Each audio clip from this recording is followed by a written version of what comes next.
Hello and welcome to Quays News. This is Live at 5 with Dan Woodburn and Olivia Snelson. We'll be bringing you the very latest news, and if you'd like to get in touch, we're on social media. Just go to Quays News on Twitter or Facebook. As Anti-Semitism Awareness Week draws to a close, a Jewish charity has released a report revealing record levels of anti-Semitism in the UK. Here's Bella Jewell with the report.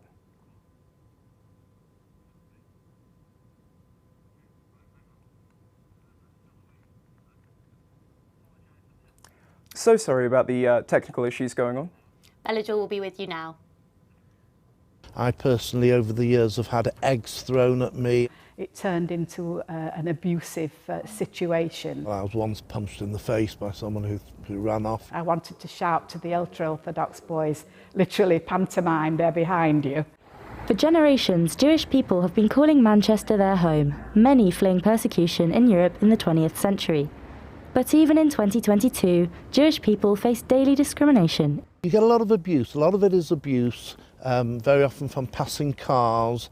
I personally, over the years, have had eggs thrown at me. I was once punched in the face. In a new report published by the Community Security Trust, 2021 was a record-breaking year, but for all the wrong reasons. The CST recorded the highest number of anti-Semitic incidents on record. Nationally, incidents rose by 34% on 2020, but here in Manchester, the picture is even more disturbing, with incidents of an anti-Semitic nature rising by 86%. According to the reports, conflict in the Middle East drove the abuse. The Jewish community, as with all communities, has many different views and many different opinions, and that's why institutions and student unions need to talk to their local Jewish students to work with them, not against them. I didn't really want that conflict to be imported into my own home.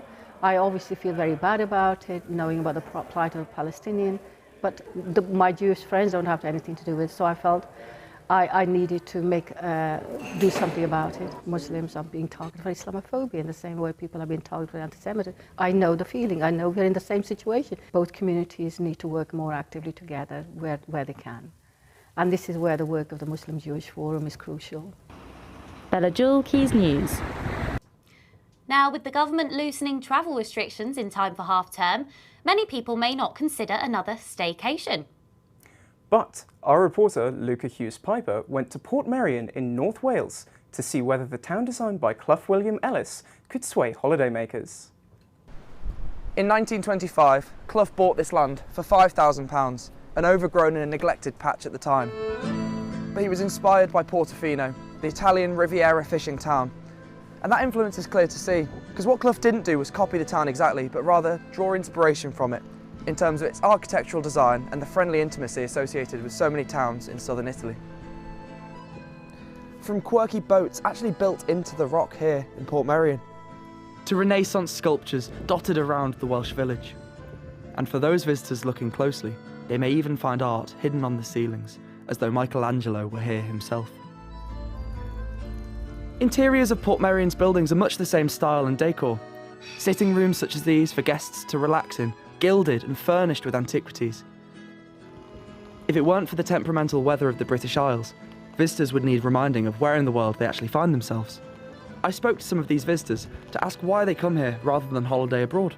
We love Italy, and there's a little piece of Italy in Wales, and I think it's really interesting that one person had the insight to build a little piece of Italy.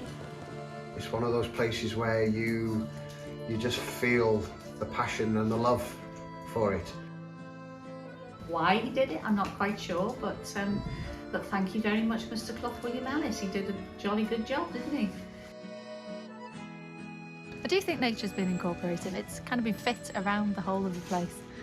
Yeah, it's really well designed around nature, especially the waterfall feature by the hotel. And if you look, like, even the trees and things are all cut into interesting shapes. In light of the government loosening their travel restrictions, will British holidaymakers choose staycations to places such as here over trips abroad? Or will Clough William Ellis's transformation remain a hidden gem? Wow, didn't that look amazing? What do you think, Dan? Staycation or vacation? I'm definitely more of a staycation person myself. Really? Even over the pandemic when I couldn't go on vacation, that just gave me more choice. You know, I've been to the peaks, they are absolutely great. Beautiful. And yeah, I just absolutely love that as an area to go. What about yourself? Well, I think Luca shows us actually in this package, there are so many beautiful places in this country that we don't have to travel too far to enjoy and feel like we're abroad. Absolutely. So are you more of a staycation or vacation person? I do like a vacation. I love seeing different parts of the world, but I can see the benefits of both. So in other news, a national cervical screening campaign launched this week. Following new data which revealed nearly 1 in 3 eligible for screening don't attend appointments. Over 40% of eligible women say that embarrassment stops them from attending, and nearly 30% say they postponed screening as they were worried it would be painful. Every day, 2 women will lose their life to cervical cancer, and the message from the NHS is clear. Don't fear your smear. Joining me in the studio now is Anna, who recently became eligible for her first screening. So, Anna, are you surprised by these statistics that 40% of women are too embarrassed? Is that how you felt? Yeah, I'm not surprised at all. When I first got the letter through, first of all, I thought, God, I'm not old enough for this. I'm not even 25 yet.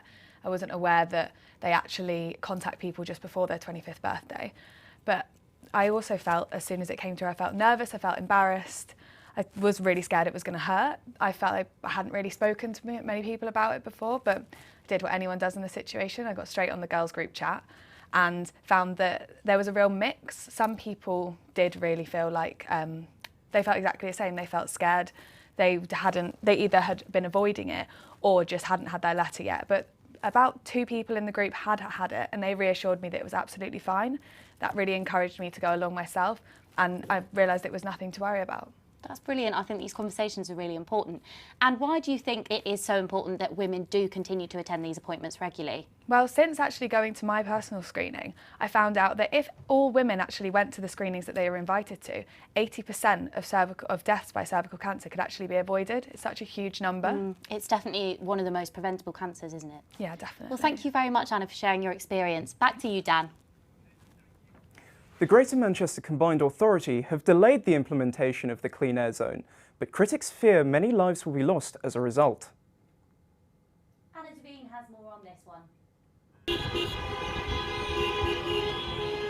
Over 1,000 people die every year in Greater Manchester from air pollution, but plans for Manchester to clean up their act have now been delayed until 2026 after taxi drivers took to the streets in protest. This has been put off far too long. We need to really come at this from a health perspective. Thousands of people in Greater Manchester dying every year from this. We don't accept it with COVID. Why do we accept it when it comes to air quality? And then there's not to mention the increasing numbers of children with asthma, those living with COPD. Everybody stands to benefit. Pushback from local businesses urged for the Clean Air Zone to be scrapped or delayed while so many still recover from the pandemic. Taxi drivers are among those who will have to upgrade their vehicles or face a tax once the Clean Air Zone is introduced. But with less people using private taxis since the pandemic, affording the change to pay for an upgraded vehicle isn't always that simple. They're charging us £7.50 a day just to come in, so I'm already £7.50 down before I even start. £7.50? Do you know how long it takes me to earn £7.50? At the moment I have to work 7 days a week. I never used to do before COVID. I'd have a day off. I can't afford to have a day off. However, evidence actually suggests those fighting the change are those who may need it most. It's those who drive for a living who are one of those most affected by air pollution. This week, Bristol followed in Manchester's footsteps. So the question is, nationally, are we prioritising livelihoods over lives? How much would you pay to save your dog? For one University of Salford lecturer, the answer is thousands of pounds. Ben Workman is in the studio to tell us more. Yeah, so Gail and Emma Scanlon have owned their dog Harley for 3 happy years, but unfortunately Harley was diagnosed with cancer just before Christmas, and Harley has 3 tumours, 1 in his stomach and 2 mass tumours, and has been on chemotherapy, steroids and antihistamines ever since. With the insurance only covering a fraction of the costs, Gail and Emma have set up a GoFundMe page with the aim of raising £10,000 to cover the cost of Harley's medication and medication. But there is some good news. This new form of chemotherapy that Harley is on, it has seen no side effects in 80% of the cases, and Harley is still his happy self whilst going through chemotherapy, which is a very good thing. That's great, thank you, Ben. If you'd like to check out that GoFundMe page as well, it should be on our social media, Quays News. Oh, my dog, I absolutely love my dog. I'd do anything for my dog. I can see why they care so much about wanting to get this treatment. Absolutely, and I do hope that Harley does get the treatment that she needs. I hope so. It's looking promising.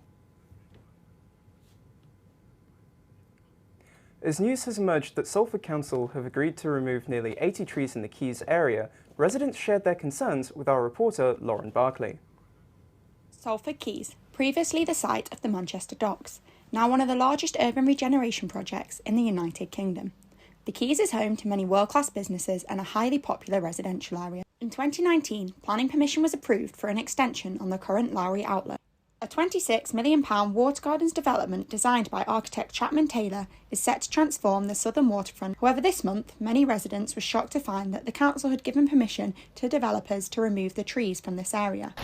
There was a consultation period a few years ago, and when I attended the open day, one of the staff told me that trees are going to be removed because they want to improve the view. I've heard nothing now for 3 years, then all of a sudden in the last few weeks it was noted that the tree surgeons would be coming along to move every other tree. Plans shared with residents show 78 trees will be removed. Descriptions from the Waterside Planning Committee claim that the trees are being thinned and removed to make the most of the view across the water. However, this is mixed with confusion, with the council claiming that the trees are being removed due to the health of them. Peel requested that the trees be removed for their own reasons. The council granted the permission based partly on the basis of the report that we got from the professional tree consultants. Residents aren't convinced by this. Before they take the trees down, let's see the restaurants, because they've not arrived, and will they ever arrive?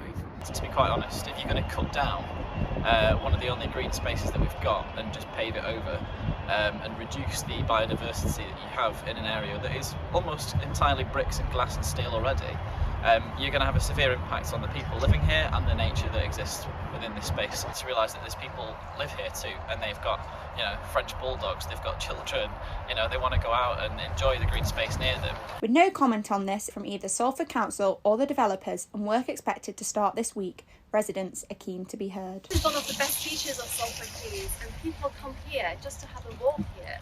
And if trees will be gone, I don't think it will be as attractive. Lauren Barkley, Quays News. And finally, our hospitality correspondent Victoria Hornigold caught up with chef Caroline Martins, who recently represented the North West on the cooking competition, The Great British Menu.